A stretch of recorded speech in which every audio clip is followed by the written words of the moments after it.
These really are kids' shoes. Oh, dude, really? Yeah. Yeah, you see them on there, dude. Yeah, That's exactly.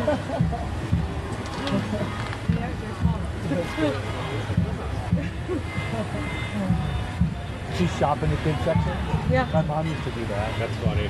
My mom was 4'11". Really? Wow. 4'11". Yeah. That's so how tiny. Joel's wife is. Come on now. Your wife is tiny. 5'1", excuse me. You're taking away Wow, 2 inches. you're still a foot and a half taller than her. I know. And Lee actually's like a giant compared to Lynn. My sister is 5'1". My sister is 5'1" and her husband's 6'4". Yeah. Are we in the way of anything? Not really.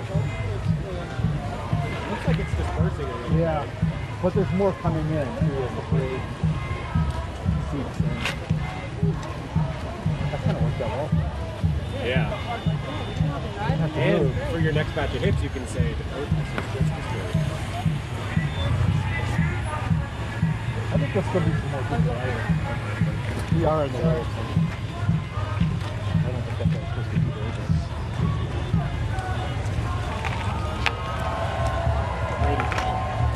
Ready.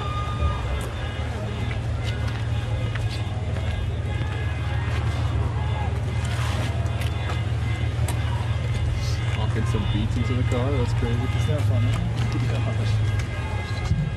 think they're gonna run out of orange juice. Or what? There's no longer reason. Huh? Look at that movie. Together. Proud. That is an emotion that I had not heard expressed from people tonight. Where does that sense of pride come from? Just from being able to stick up for the people who can't, who are afraid to leave their houses, who are afraid to go out. So being able to use my voice to use it as a voice for people who cannot use their voice makes me proud. Before ICE murdered Renee Nicole Good here on this block behind us, can you describe for people who aren't here in the Twin Cities area or haven't had a robust ICE presence in their communities yet, what were some of the activities that they're doing? How are they conducting themselves in your neighborhood? Well, they're just a lot of chasing cars around and reckless driving, and they're jumping out of their cars and grabbing people without even needing proof of citizenship. They're not giving people the right, fair, full chance to prove their identity. They're just grabbing them and taking them without letting them prove who they are or say what they want to say. Yeah, that grabbing people off of the street is what we saw when we were on the ground reporting in Chicago for 2 months. And we've been here in Minneapolis since early December. We've seen the same scenes play out here and in Chicago. 2 people were shot by immigration enforcement agents. 1 woman 5 times, and a man was killed. And now Renee Nicole Good has been killed. When you heard about the shooting and if you saw the video, what were your first reactions? Well, I was scared, I was hurt, and I was just like, wow, like, I just can't believe they took it this far to have to take an innocent life. Instead of sitting there and asking questions, they'd rather pull out their guns and go the opposite way and not be peaceful at all. And that's not fair to us people at all. We deserve the right to have our voices heard. We deserve the right to speak. The Trump administration, the president, has said that these operations being carried out across the country are about safety. I'm not going to ask you if you feel safer. I know you don't. You referenced feeling scared. What could the Trump administration do? What are the actual problems in your life, in your family's lives, and how could the federal government go about actually improving your life and addressing the real problems that you are facing rather than continuing to endanger your friends and neighbors here? Well, they should continue to investigate and further investigate, and then on that they should, I'm not really sure. Like, what are some of the day-to-day struggles that you have in your life right now? You know, whether it be economically, whether it be in terms of safety, like what are the struggles that you and your family are facing right now? Just the fear of safety and whether we're going to be together or not, and whether something's going to happen or not. So if the Trump administration wanted to actually help you, they would pull back on the ICE enforcement, that would improve your life right now. Totally improve my life. When you Everybody's life as well. When you hear this support, we've got cars now as the street opens back up, as these protesters start to make their way out. Cars rolling by, laying on the horns. When you hear that support, what are the feelings that come up inside of you? I feel very proud, very happy, very excited, overjoyed. It just makes me very, very happy of how all these people are coming out and supporting. Whether it's in a car, whether it's walking, whether it's at home, sitting at home watching a TV and watching us. Support is support, and I really do appreciate it. When you hear now that ICE has, or not ICE, excuse me, but Border Patrol agents earlier today shot 2 more people in Portland who it sounds like so far have survived, what's your reaction as you hear that this is now a pattern that is happening across the country? This is a pattern, and it needs to be stopped right now. It shouldn't be no one innocent people killed anymore. It shouldn't have never gotten this far. Thank you very much. Is there anything else you would want to add while you had the platform? No, thank you. Thank you. I appreciate you playing with us, though, despite the nerves. Yeah. We're making our way back down the street here, where the portion of the crowd has remained and is continuing the protest almost with an air of celebration. There is music playing. People are dancing. The chanting is continuing of the chants of "Fuck ICE." And you see the cars making their way past here, laying on the horns in support as the vehicles make their way past this crowd, showing their support for what is happening here. Thank you very much. Thank you. Thank you. We've got people here in the crowd are offering food to others who are out here to protest. The sense of community out here at this place where Renee Good was murdered is profound. The amount of mutual aid that is being distributed here is impressive.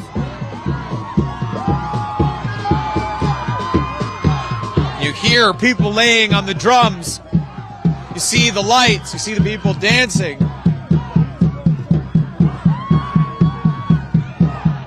As they continue to chant, "Fuck ICE."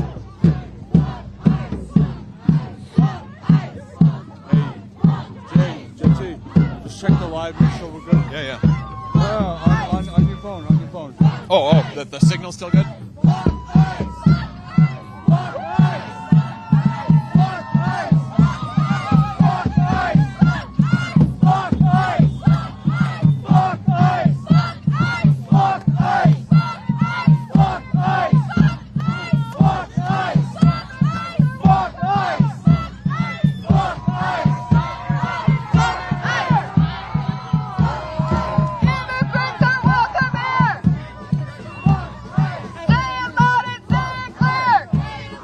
Yeah, we're still good. Okay.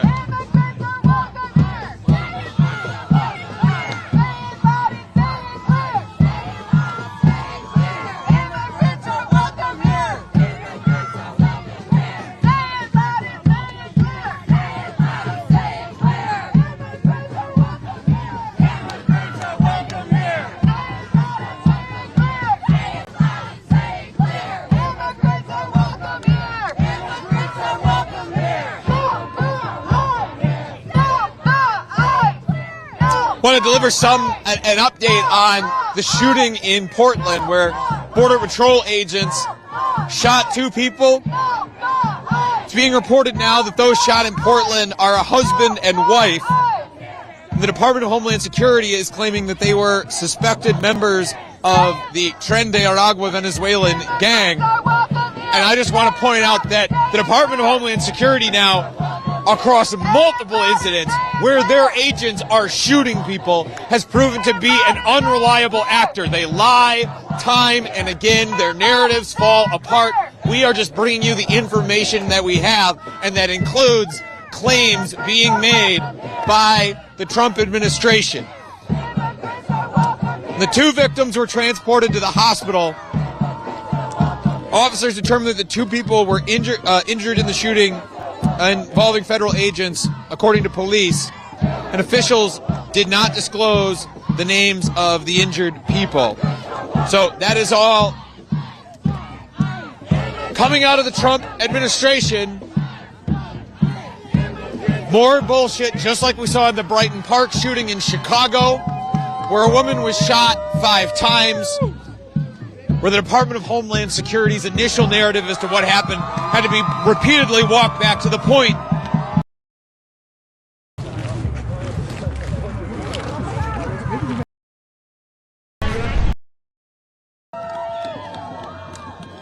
And now, of course, the case that the Trump administration has tried to put forward about what happened here in Minneapolis has already been falling apart under the video that was taken of the shooting as it happened. I'll point out that the New York Times did a visual investigation of some of that video, including some of the video that we obtained here at Status Coup, one of those angles, where the New York Times showed that the agent who shot, his name is Jonathan Ross, when Jonathan Ross shot Renee Nicole Good, he had drawn his weapon before she started driving forward. So had already unholstered his weapon and fired the shots when he was already standing off to the side of the vehicle, meaning the vehicle that Renee was driving could have gotten through.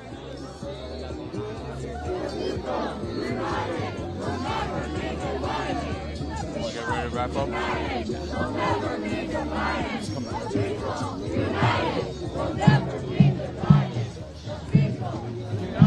want to do one more interview, so we can just find somebody.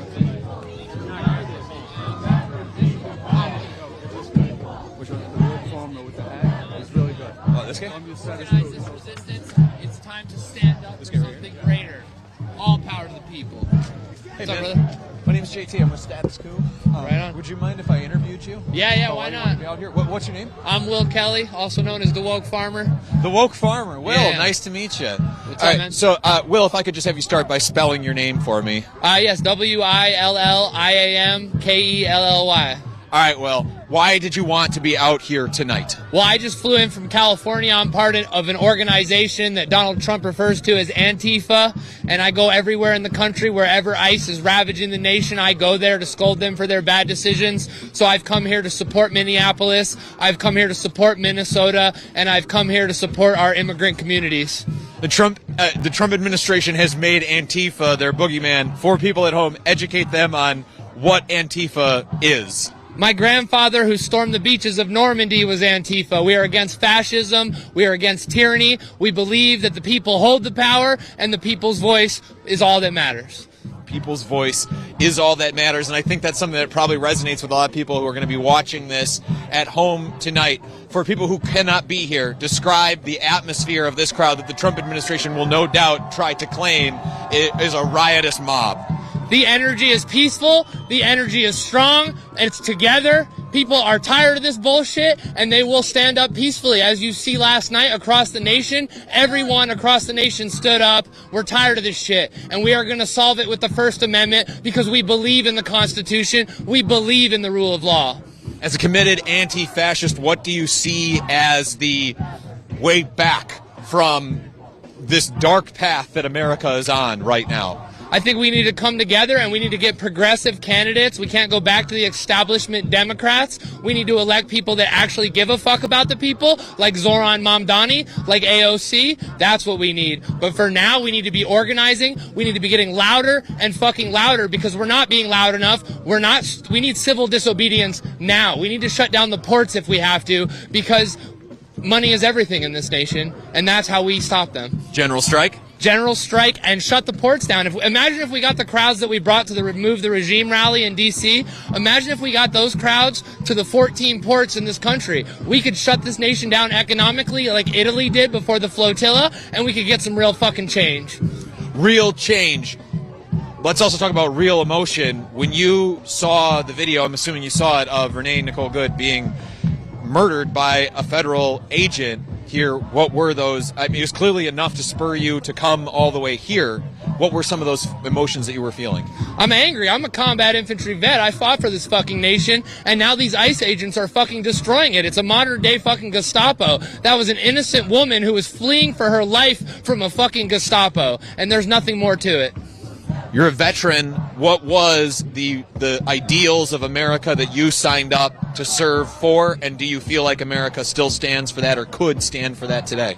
I don't feel like it stands for that. I feel like that I'm going to be honest with you, I signed up because I wanted to escape poverty. I wanted the socialism that our military gets, that our police force gets while the people fucking starve. So I didn't sign up out of patriotism. I signed up out of desperation, but I want to see a better country that actually represents all people. I want to see healthcare for all. I want to see education for all. It's time. It's time. Is that what the federal government should be doing right now? The Trump administration says what it's doing out here, shooting people, not only here but in cities across this country right now, is about safety.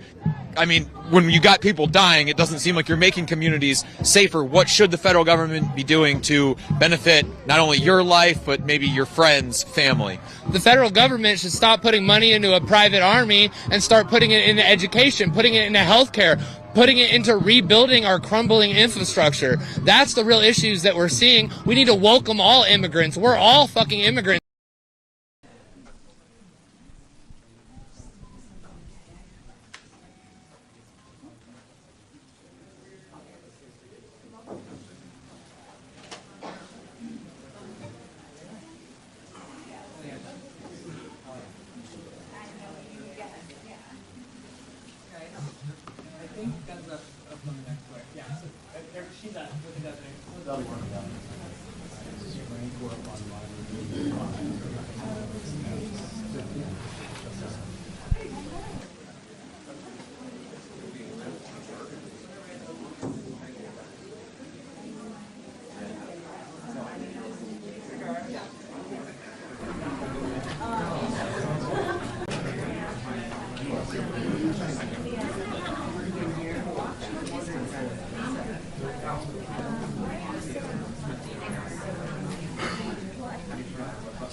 I mean, why even have chairs? I know. I mean, he's, you know.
Hey, Shelly says the battery indicator on there is on low on the Giro. Okay, I'll let her know. That's what she was wanting to know. Okay, cool, thanks.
Hey, Alex.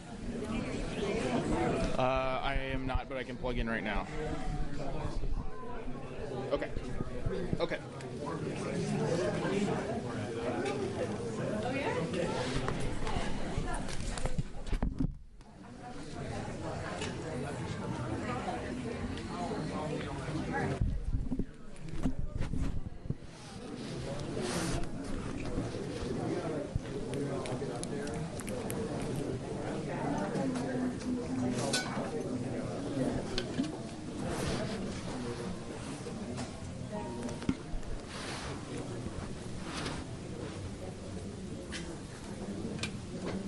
See you, sir.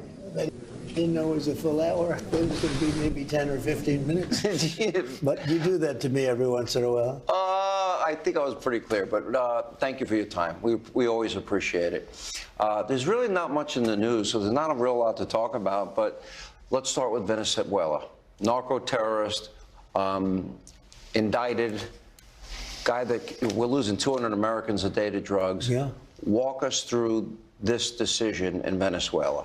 Well, it wasn't a hard decision. Democrats wanted him and Republicans wanted him, and nobody had what it takes to get him or didn't want to get him. I don't know, something happened, but he killed a lot of people. He sent a lot of bad people into our country. He emptied his prisons into the United States. He emptied his mental institutions and insane asylums into the United States and did a lot of very bad things, but he was a big drug pusher. You see that because all the boats that we shot down, they came out of Venezuela.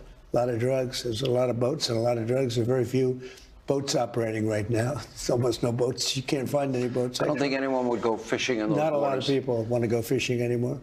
But we've knocked out 97% of the drugs coming in by water.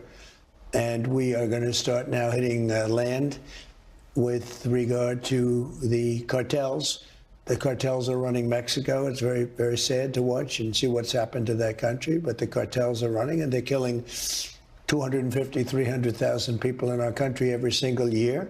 The drugs, it's horrible. It's devastated families. You know, you lose a child or a parent. I mean, parents are dying, too, with drugs.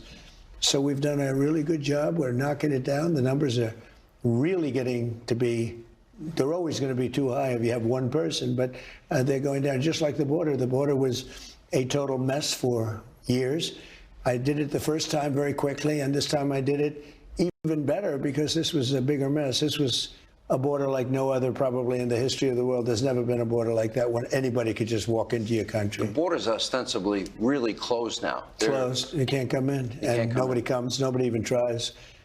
And the people in Texas, Arizona, all these places that are won by such big numbers, they are so happy with the border. They had homes that they weren't even able to live in their home. Every day people were knocking on their door, every hour.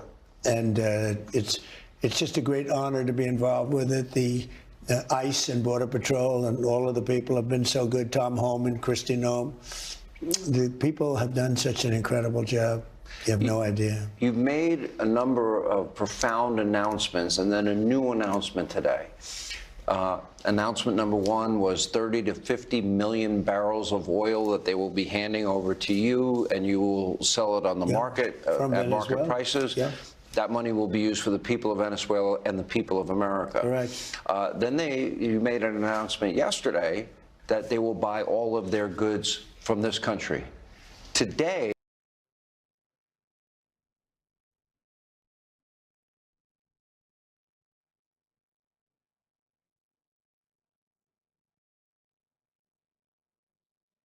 we asked them to do that, and they've been great. They really have been. I mean, everything we've wanted, they've given us. We went in, we took Maduro out. Amazingly, that nobody was killed. We didn't lose a soldier. We had some people wounded, but we didn't lose a soldier.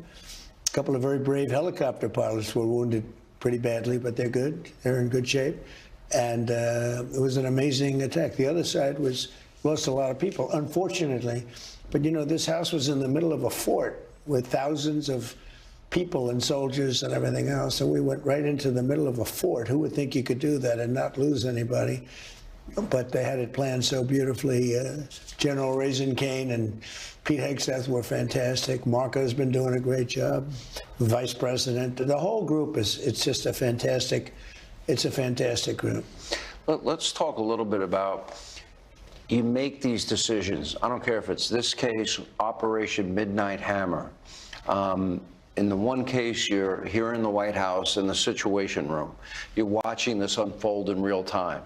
In this case, you have operationally the same thing, a Situation Room down in Palm Beach at Mar-a-Lago. You make that ultimate call. You are the commander-in-chief. Right. You're watching it unfold in real time. What is that like? Well, I've done it now quite a bit. We took out Soleimani, which was a big deal. I mean, a very big deal. Middle East. It was very bad to people. Killed a lot of people.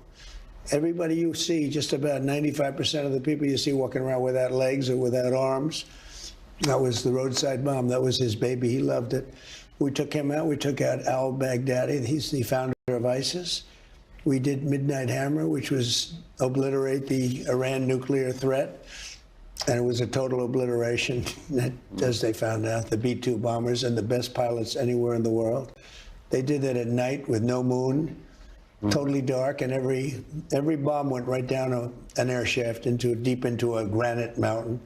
It was amazing. And we did this, and there's similar in a way. I don't know. This seems.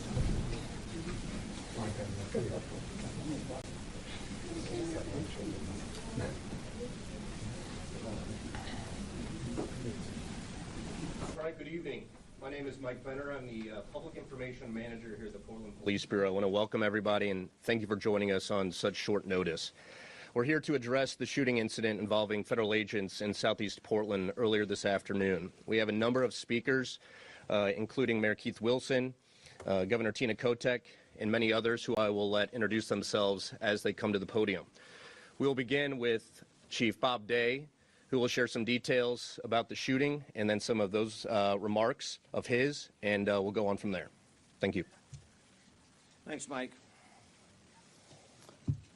I'm going to share just a few details. As you're aware, this is still a very active investigation, so information is limited and won't be speaking to a lot of specifics. But what I can say is that approximately 2:18 this afternoon, Portland police officers responded to the 10,000 block of Southeast Main Street on the report of a shooting. So they came in via a 911 call. Officers confirmed that federal agents had been involved in a shooting. Portland police were not involved in that incident. About 6 minutes later, at 2:24 p.m., officers received information once again through dispatch that a man who had been shot was calling and requesting help in the area of Northeast 146th and East Burnside. Our officers responded. We found a male and a female with apparent gunshot wounds. Officers applied a tourniquet and summoned emergency medical personnel. The patients were transported to local hospital, and their conditions at this time are unknown. Officers had determined that the two people who were injured in the shooting involving the federal agents from the earlier call.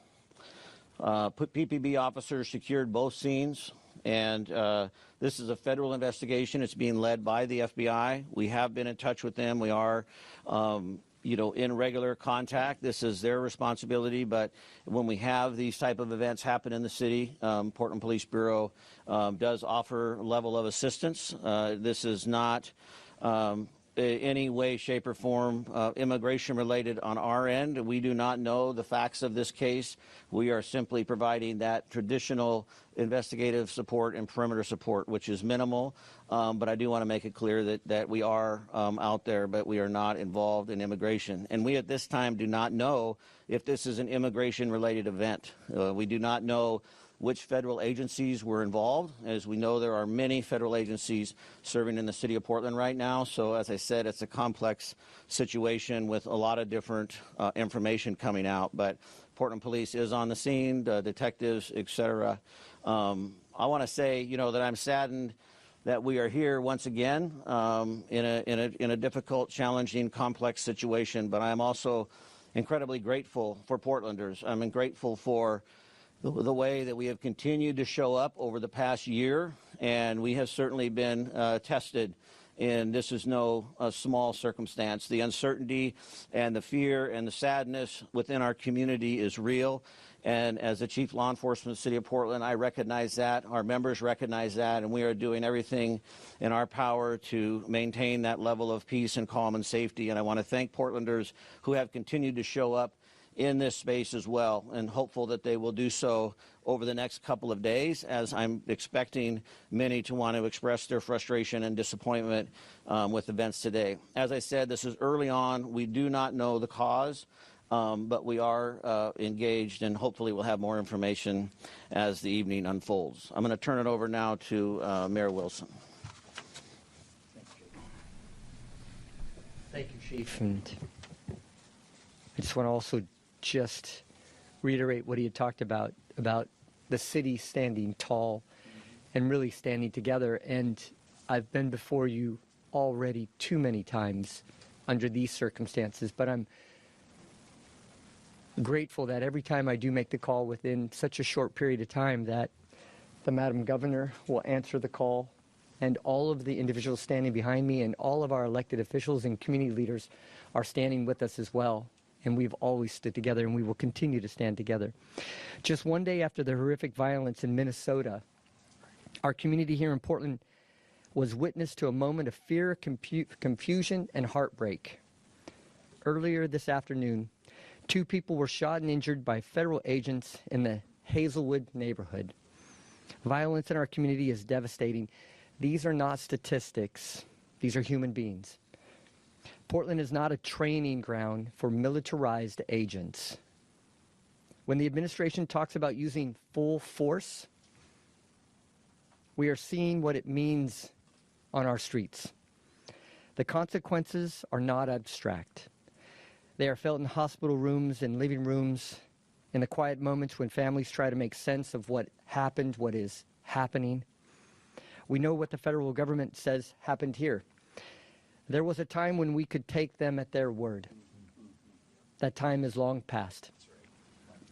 That is why we are calling on ICE to halt all operations in Portland until a full and independent investigation can take place. Our community deserves answers. Our community deserves accountability. And most of all, our community deserves peace. Earlier today, I spoke with Minneapolis Mayor Jacob Frey. We shared not just our concerns, but our grief for the families who are suffering, and grief for the recklessness of our federal government. The administration is trying to divide us. to pit communities against one another, to make us fear one another. Portland. This is a moment to hold each other close, to stand together, to remember that our strength has always come from community, compassion, and solidarity. Yesterday, Governor Walz made an appeal to all of us. Today, I want to say clearly that we stand with Minneapolis, we stand with Minnesota, we stand with Chicago, we stand with LA. We stand with every community that is hurting in our nation, every family that is afraid, every person who feels unseen or unheard. ICE agents and their Homeland Security leadership must fully be investigated and held responsible for the violence inflicted on the American people in Minnesota, in Portland, and in all the communities across America. The Federal Protective Service claims values such as service, integrity, honor, and vigilance. This is the moment to live those values, not behind masks, not through intimidation, but through transparency, accountability, and most of all, humanity. So thank you. I'd like to turn it over to the governor. Thank you, Mr. Mayor. Thank you, Chief Day. Good evening, Oregonians. We are standing here today united as a state, wanting peace and safety in our communities.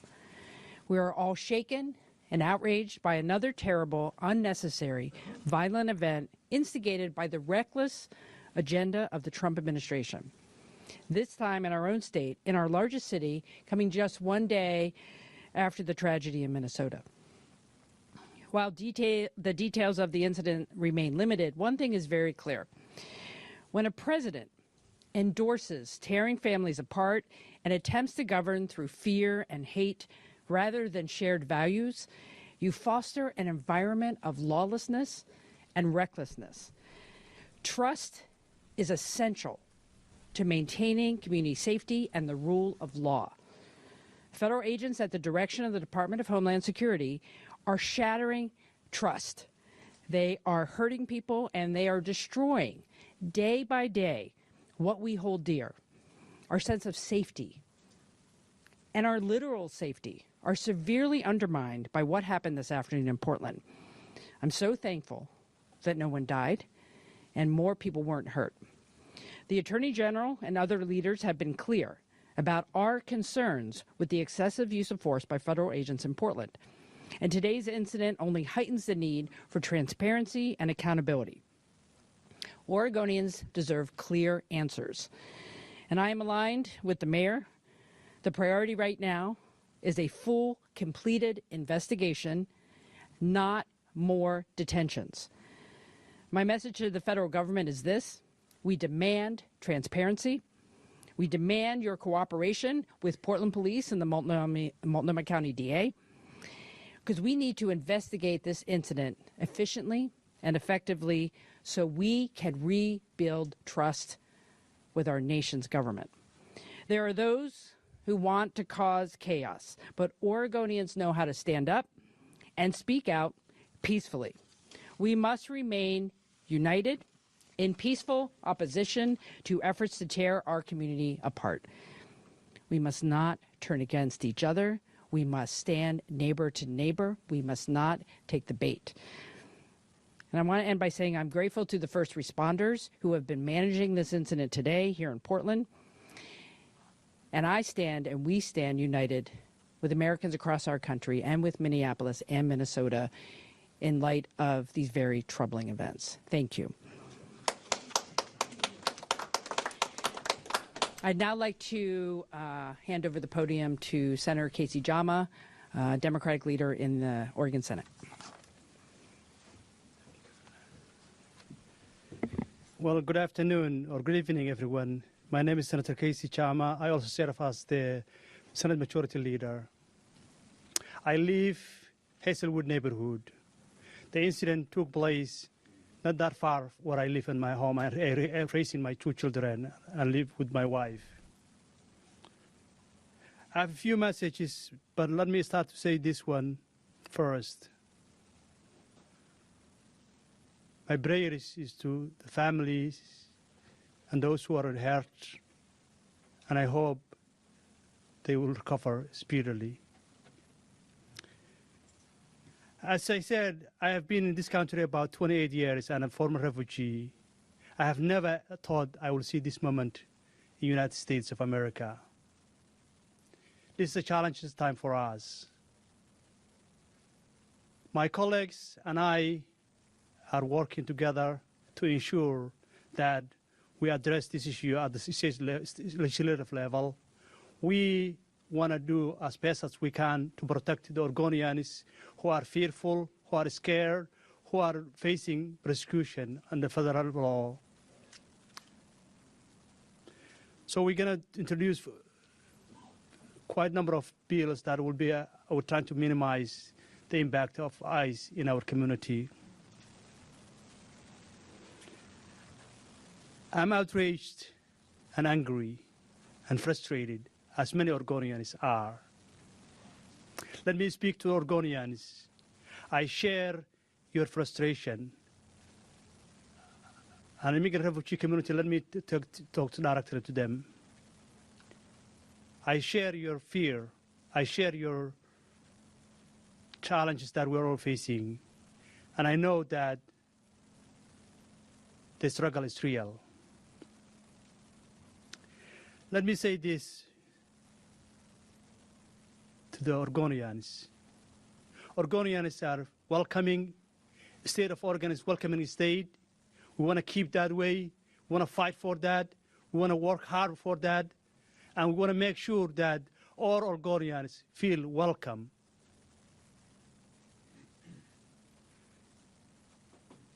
Let me say to this to the federal agencies and the ICE.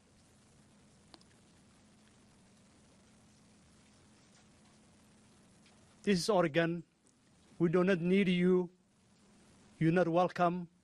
And you need to get the hell out of our community.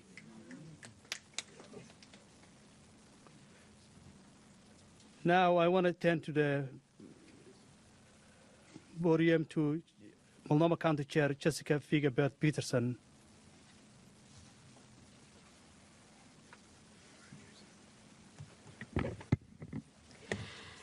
Good evening, everyone. If we were living in anything close to normal times, we would not be here right now. We should not be here right now. We should not be here right now because federal agents should not be in Portland neighborhoods shooting people. We should not be here right now because Renee Nicole Good should be alive and with her family in Minnesota right now. I want everyone to know that Multnomah County stands united in support of our immigrant and refugee neighbors and everyone opposing this injustice. I am proud to be joined tonight by Commissioner Moyer, Commissioner Edwards, and Commissioner Jones-Dixon. Enough is enough. The terror and violence ICE is causing in our neighborhoods must end now. At this moment, we don't know what precipitated the incident, the circumstances that led to the shooting, or the identities of people involved. The FBI will be leading the investigation, and they need to allow local law enforcement to participate, and they need to be transparent and accountable to local governments. We know that this news is incredibly alarming and upsetting.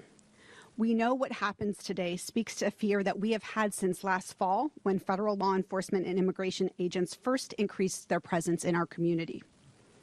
Multnomah County will not stand by as federal governments attack our neighbors.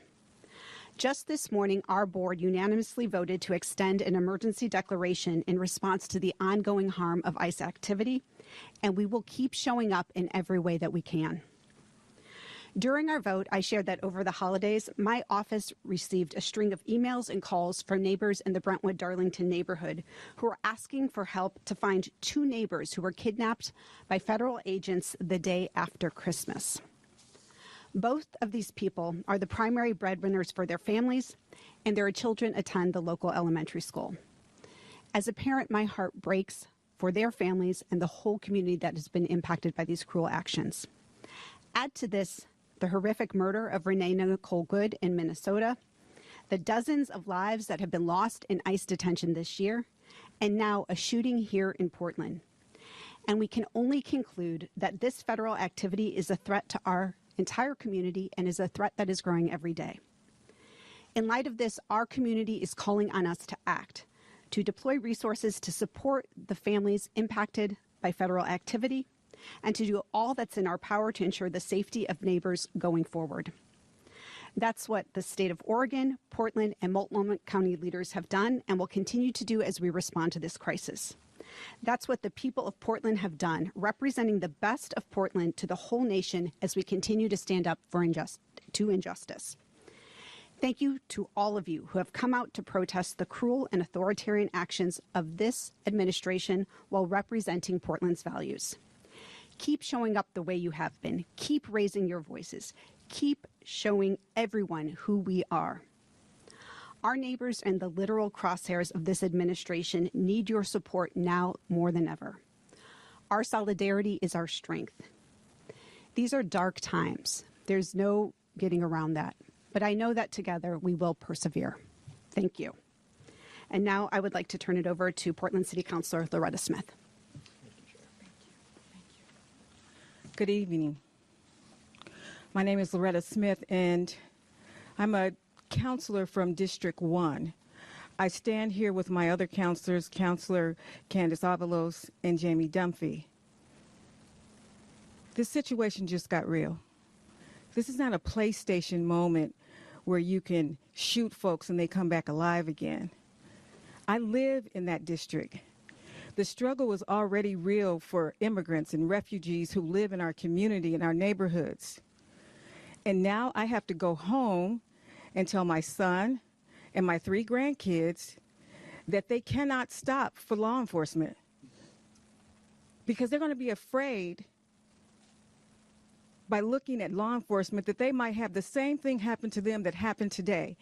That is so unconscionable that just a day later, what happened in Minneapolis happening right here in Portland. This is very personal for me. And people who look like me, they shouldn't be afraid to walk around in their neighborhoods, walking to school in the morning with their kids. They should feel comfortable in their neighborhoods. And now we're disarmed now. We don't know who to trust. But I want to say here, I support the mayor, I support the governor in their efforts to do the things that we need to do to get ICE out of our state, in our city, in our neighborhoods. The harassment, the violence, the unconscionable walking around and infiltrating our communities as if we're some sort of third world country. It's not cool.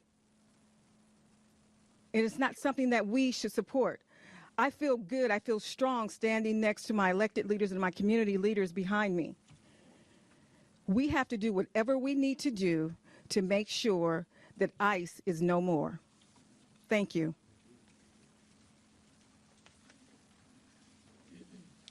I'd like to introduce Latino Network and Tony DeFalco.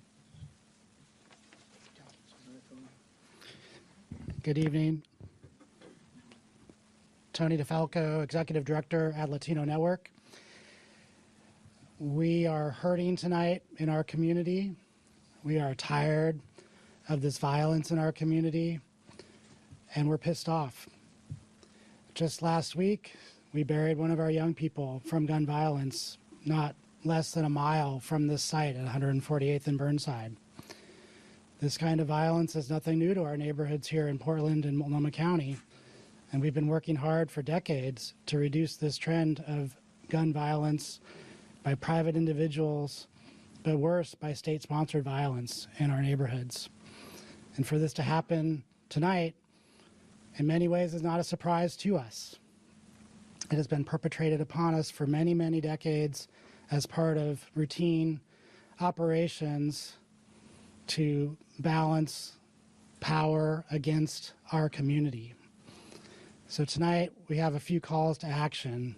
One, we call on our state leadership to continue its efforts to minimize the role of federal authorities in our communities and to enact legislation in the short session that allows for private right to action, to sue, to enable our Attorney General and others to bring charges against the perpetrators of these violent acts, and to go even further to protect immigrant communities from this ongoing violence and oppression. Two, we desperately need investment in our community. We are picking up the pieces. 2 weeks ago, 2 mothers were taken from their families. And in our community, the mothers are the glue that holds everything together. And by targeting mothers, they are trying to rip away the fabric of our very community. The ability to take care of our young people, to take care of entire families, and to match up breadwinners, resources that are coming in with the ability to get kids to school, get kids into preschool, is absolutely devastating to us. And we are desperately trying to fill the gaps by providing wraparound supports to our communities in the form of rent eviction prevention, food, other necessary things coming from these violent acts of detention and now physical violence. Those resources are not coming from our state yet. We need those resources to come from our state immediately. And last, we are gathering tonight to mourn this act of violence at Legacy Emmanuel Hospital, and we're asking all those that are watching or reading tonight to join us to honor all of those that have been impacted by these violent acts by our federal agencies over the last several months, and to know that we cannot be ripped apart.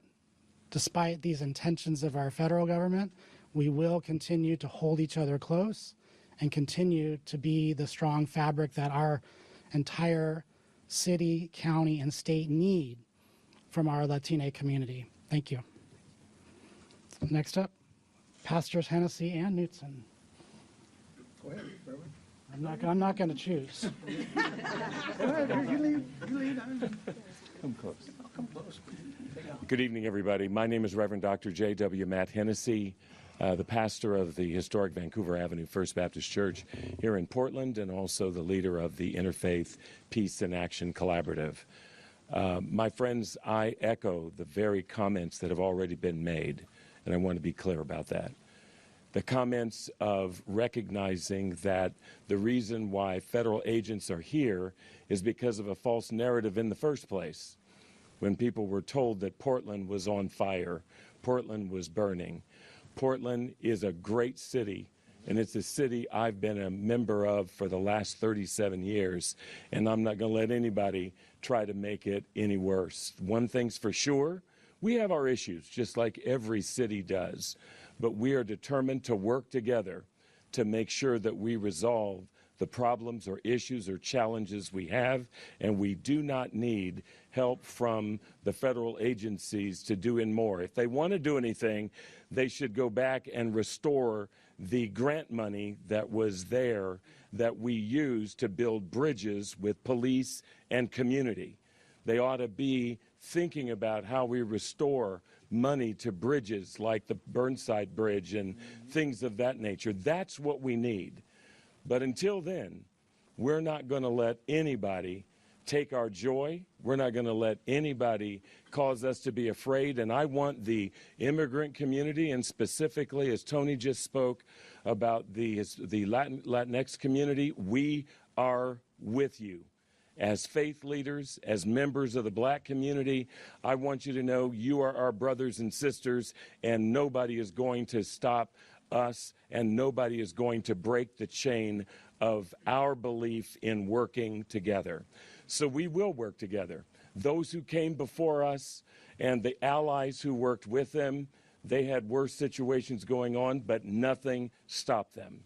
And I end on the fact that I still recall that one of my favorite verses of We Shall Overcome is the verse that says, we are not afraid.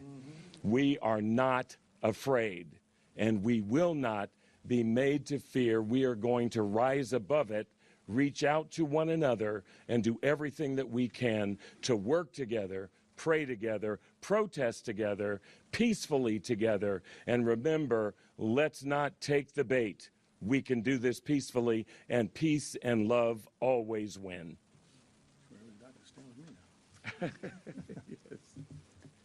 Thank you, Dr. Hennessy, and to the mayor and the governor, thanks for your leadership and all the elected leaders, Chief Day, and all our friends, Tony and the rest. My name is Reverend Dr. W.J. Mark Knutson, Senior Pastor Augustana Lutheran Church, a church that declared sanctuary my first year there 30 years ago because people were facing deportation. We're in a lawsuit right now with the federal government, with Pacun, our church, a church in Florida, a large Catholic church in San Diego, and the Interfaith Council of San Francisco. It's moving now quickly in the courts. And the National Education Association has joined that as well. So around this country and this city and state, people are weaving together a movement built on nonviolent direct action to challenge what is into something that can be new. I do want to say to the press today, we celebrate your work. You're not fake, you do real news, and you are storytellers.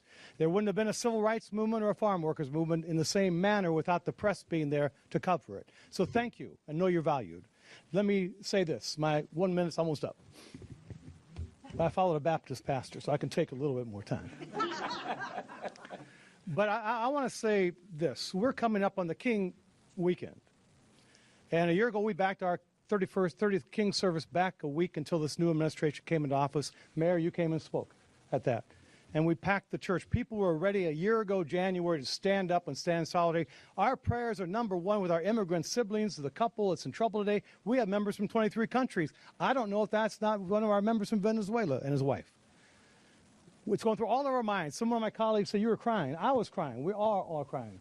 We are so torn in this moment, and with a very diverse family myself, as a white male, I can drive around. But my son, my wife, my grandson, daughter, others, our biggest extended family, it's dangerous out there. And so to know this, the faith community, interfaith, we work closely together in Oregon. Our Native American spiritual leaders on whose land we stand, Jewish leaders, Muslim leaders, Hindu leaders, Sikh leaders, Christian leaders, other people of faith and people of just goodwill to say enough is enough. This cannot continue. It isn't human. With King's celebration coming up in just a week, his last couple sermons at Ebenezer and then at the National Cathedral and then at Riverside Church in New York, he said the biggest purveyor of violence in the world in 1968, the week before he was murdered, is our own government. Those words 60 years later train truly because we have sisters and brothers who are us, our brown and black siblings, our LGBTQ members are afraid tonight, and we should all be standing in fear and holding together one another and saying to this man in the White House, and I know you're watching, I'll call you out, study your scripture. Don't be doing theological malpractice. Study your scriptures. What does the Lord require of you? But to do justice, love kindness, walk humbly with the Creator and with one another. And in that spirit, Oregon has shown we can do this nonviolently. Read the 6 principles of nonviolent direct action. Keep doing what you are doing in a peaceful way. We shall overcome. God bless all of you. God bless our elected leaders, our civic leaders. All of us together, we can do this. Thank you.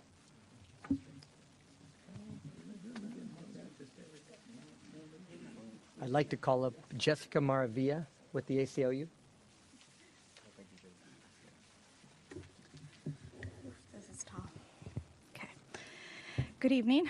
My name is Jessica Maravilla, and I'm the Policy Director for the ACLU of Oregon. We're an organization dedicated to protecting civil liberties and civil rights, and a core part of our work is defending immigrant and refugee rights. Good was shot and killed by ICE in Minneapolis. 2 people in our communities were shot by ICE here in Portland. Our hearts are with those who were injured, their families, and with everyone carrying fear tonight, because this is not an isolated incident. This is the continuation of ICE harming our communities. While there is still much we don't know, we do know this. People are in the hospital tonight because of the actions taken by our federal government, funded by our tax dollars. And this did not happen in isolation. For months, federal immigration agencies have operated with impunity, deploying heavily armed agents into American communities, smashing car windows, dragging people from their vehicles, tear gassing peaceful protesters, and terrorizing neighborhoods. This is what it looks like when a government brings a war posture into everyday life, into streets, into sidewalks, and communities where people are supposed to be safe. Si sienten rabia, no están exagerando. Esta no es seguridad. No es seguridad pública. Es intimidación como política. Everyone deserves dignity. People deserve to go to work, to take their kids to school, to go to medical appointments, to live their everyday lives and stand in solidarity with neighbors being harmed, without fear of being detained, harmed, or killed by the federal government. Nadie debería vivir con miedo simplemente por existir. No human being is collateral damage. Renee Good and the 2 community members shot today are human beings. They are our neighbors. Her death, alongside the violence we witness here today, is a warning about what happens when cruelty is normalized and accountability disappears. This is about law versus lawlessness, dignity versus fear, and whether we will tolerate violence carried out in our name. We cannot undo what has already happened, but we can refuse what comes next. We can demand accountability, insist on transparency, and stand together calmly, firmly, and peacefully to protect one another. La verdadera seguridad nace de la comunidad, del respeto y de los derechos humanos. Y eso es lo que seguiremos defendiendo juntos. We are working with our state elected leaders to advance legislation next month, and we want to demand more transparency, meaningful accountability, because public safety must never come at the expense of human rights. As our community is now saying, enough is enough. Not a slogan, as a practice. Thank you.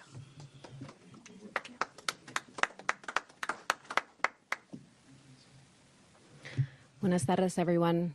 Mi nombre es Andrea Valderrama, el representante estatal del Distrito 47, Outer East Portland. Good evening, everyone. My name is Andrea Valderrama. I'm the state representative of House District 47, and I live in the Hazelwood neighborhood. I am horrified by the violence that we've heard about just down the street from my house where I was today. My heart goes out to those hurt today. I've been proud to be the first proven American to serve in the Oregon legislature. My family came to this country fleeing really the same type of violent tactics that we're seeing in my neighborhood and in this city and across this country today. And so it was so difficult to have yet another conversation with my daughter today about the violence that we're seeing in our neighborhood, and to hear from her the support that her school is providing for children who are terrified of walking home, who are terrified of participating in their extracurricular activities, who are unable to just pay attention in their classrooms. I absolutely stand against separating families, against destabilizing our kiddos and our families in this moment. Our communities deserve to stay together. Everyone's families and mothers and children deserve to stay together. This legislative session, I'll be bringing forward legislation to continue to strengthen and protect child stabilization, post-detention and deportation. And I'll share updates as soon as possible on the situation in my neighborhood.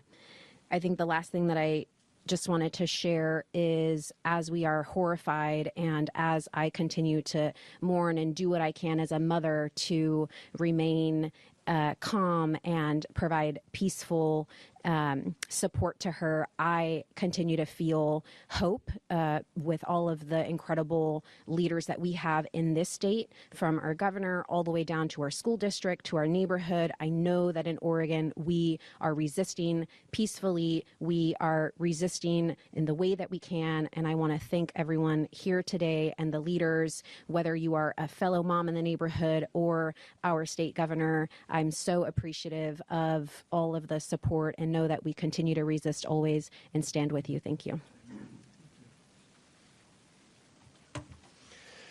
Thank you, Representative Valderrama, and to all of our speakers. We have some time for some Q&A right now. I just want to remind everyone, this event happened just a few hours ago. The investigation is just getting off the ground, and nobody in this room is directly involved with that investigation. So please keep that in mind. It would be irresponsible for anyone up here to speculate on what exactly happened. All that said, we thought it was important to address this incident. With that, we'll take Q&A. Please state your name and who you're with and who the question's for. We'll start with Anna Griffin. Anna Griffin from the New York Times. Governor, Mayor, and Chief Day, what are you actually hearing from the feds right now? Are they communicating with you? It seems like we have very little detail of it.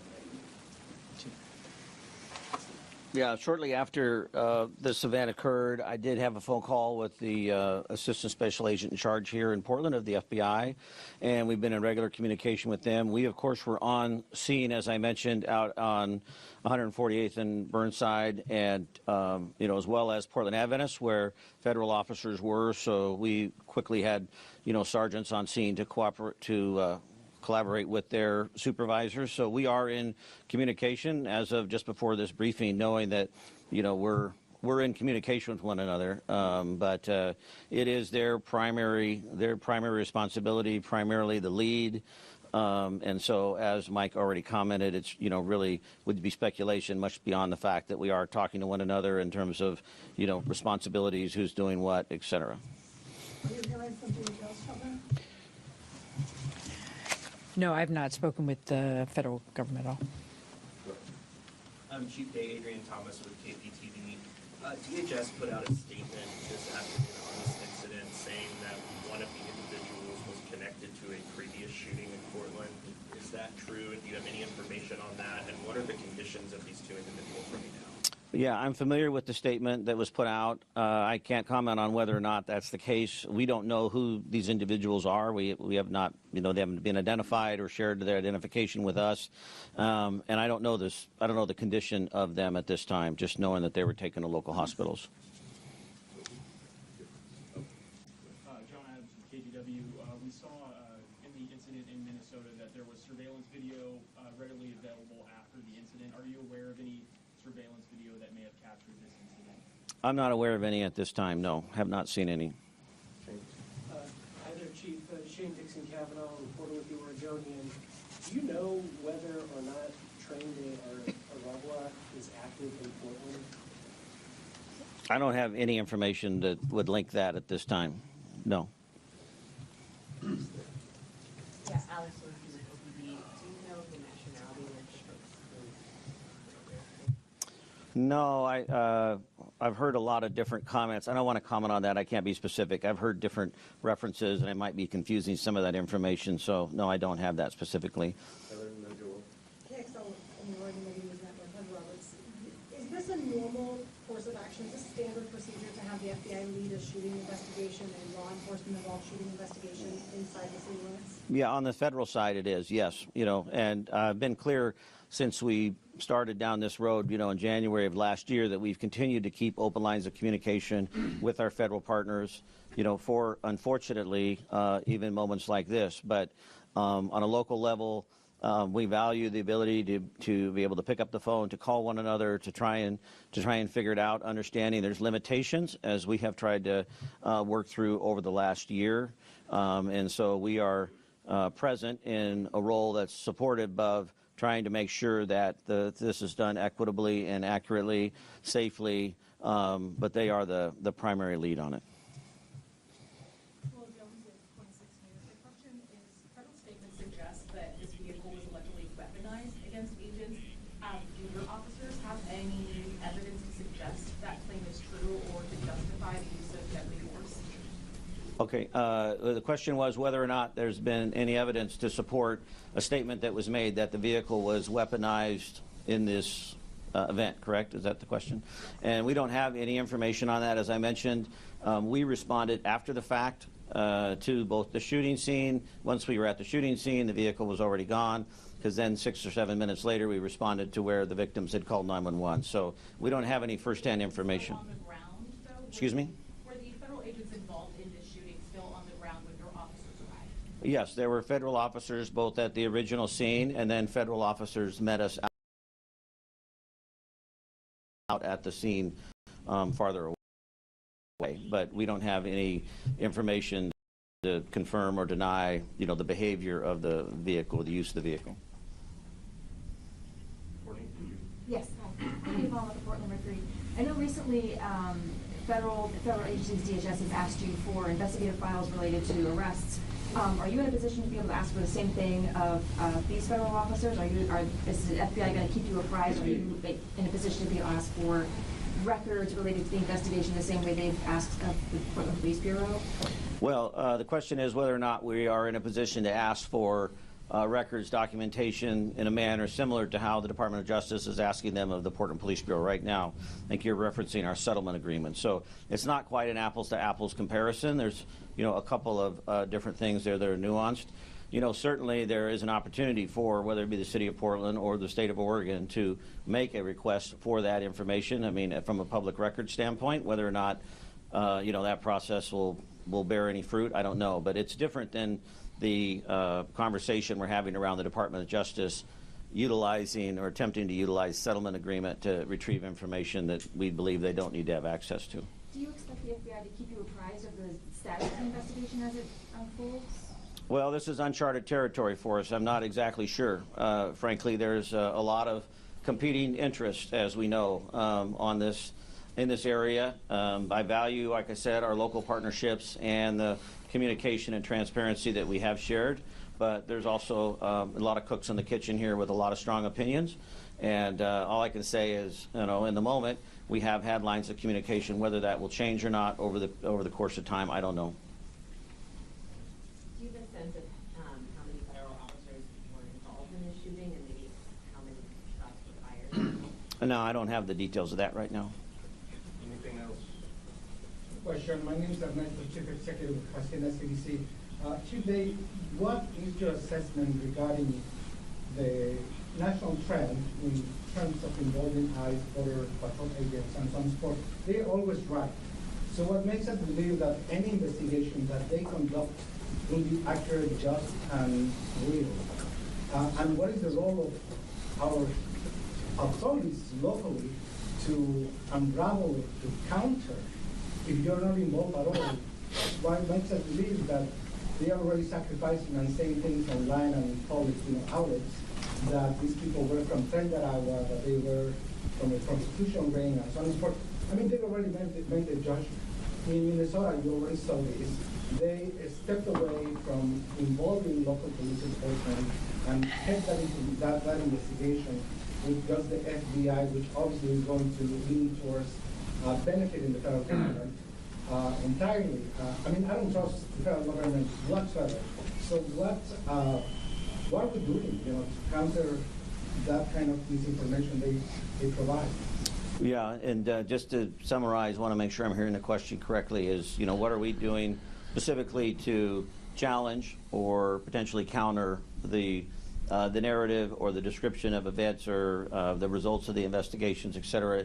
And this has really been sort of the crux of the conversation over the last year, and it's something that weighs heavily on me as a local law enforcement leader.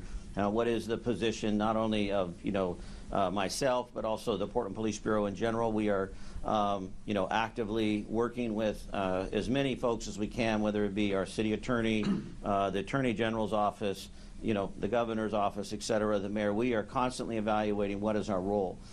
The challenge I think that many of us are facing, understandably so, is the want for certainty, the want for clarity, and what saddens me in this process is the tearing down of legitimacy around law enforcement, and something that we have worked so hard for in this community.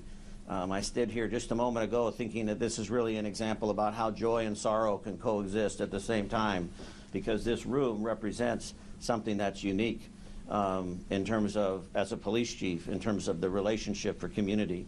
So I hear what you're saying, and to answer your question specifically, at any opportunity that we have that we're able to step in, much like we are doing tonight, we try to take advantage of that, and not take advantage of that in a bad way, take advantage of that in a sense that we want to be available to determine as much information as we can to try and bring legitimacy to the process.